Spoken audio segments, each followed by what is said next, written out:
Welcome to Shots by Shinobi. I'm here at Goit Waterfalls. I'm going to do some landscape photography, really some long exposure photography. So what we're going to do is want to create this milky effect coming off the water. We don't want to freeze it. We want to keep it moving. So what are we going to need? First thing we're going to need is a sturdy tripod. It's essential in landscape photography.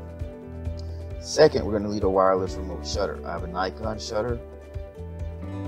It costs about 10 bucks. This way the camera won't shake when you press the shutter on the top of the camera. Lastly, you're going to need a filter, which I'm going to talk about later. Alright, so now my camera is set up. I'm shooting at a shutter speed of 6 seconds. My ISO is at 1250 and my aperture is at f13. And he's going to give me the desired milky settings that I want combined with this filter. It's very bright. You need the filter to be able to shoot for 6 seconds in this light.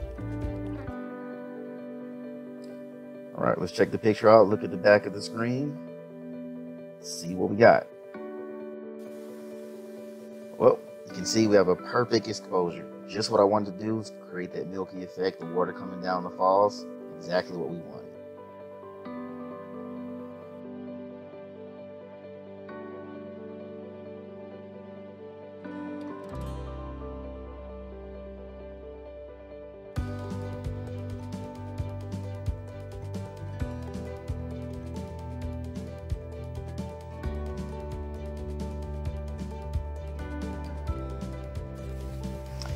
All right, let's get back into the filters.